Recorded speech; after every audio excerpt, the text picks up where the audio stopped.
जब पेशेंट आता है जिसको सुनाई देने के प्रॉब्लम के लिए मशीन की ज़रूरत होती है, तब ईएनटी सर्जन ये देखता है कि कान कैसा है, कान में इन्फेक्शन है क्या, या पर्दे के छेद है क्या, या पर्दे के बाहर के बाजू में कुछ मैल है क्या, और ऑडियोमेट्री या हियरिंग लॉस जो होता है उसका कितना हियरिंग लॉस है, पूरा है, पार्शल है, वो सब करके हियरिंग एड के स्पेशलिस्ट के पास भेज देता है। अनेक प्रकार के हियरिंग एड होते हैं।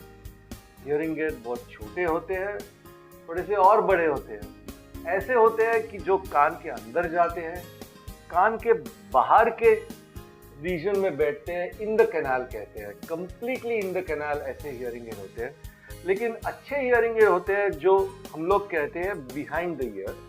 ये ऐसे behind the ear hearing aid होता है। यहाँ माइक्रोफोन होता है, यहाँ बैटरी होती है, और ये बहुत छोटा कंप्यूटर होता है जिससे आप माइक्रोफोन से कंप्यूटर में ये आवाज़ जाके आवाज़ एम्पलीफाई या बड़ा होता है और फिर कानों में अंदर जाता है। ये behind the ear hearing aid अभी और छोटे हो गए और मिनिएचर हो गए, तो ये बहुत ही पीछे जा सकते हैं। अभी इस लड़के में आपने देखा होगा उसके बाल से ये हियरिंग एड दिखता भी नहीं, और इससे एक वायर लेके ये ईयर पीस तक आपको सुनाई देना पॉसिबल है।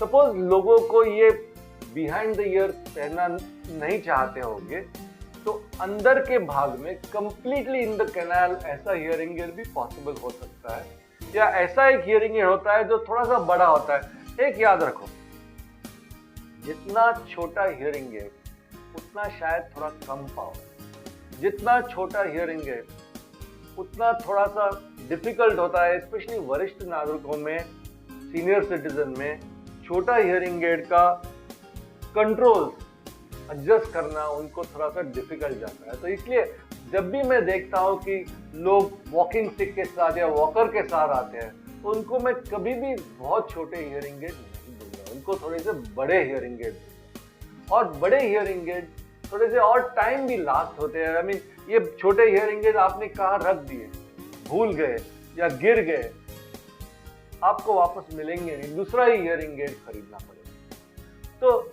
हियरिंग एड से बहुत फायदा है। हियरिंग एड अलग अलग प्रकार के होते हैं।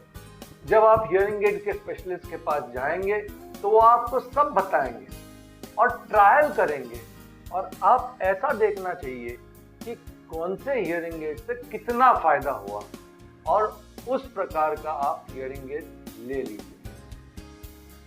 चश्मा जो आप प्रिस्क्रिप्शन लेके ऑप्टिशियन के दुकान में आप चश्मा ले सकते हैं, यही हियरिंग एड के लिए आप नहीं कर सकते। आपको ट्रायल करना बहुत ही जरूरी है।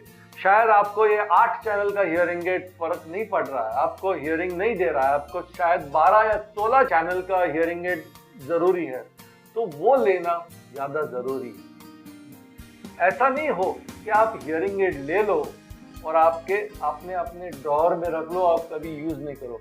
हमको ऐसा देखना चाहिए कि हियरिंग एड लिया आपने तो आप उसका इस्तेमाल कर सके, आप उसका इस्तेमाल आपके फायदे के लिए कर सकें।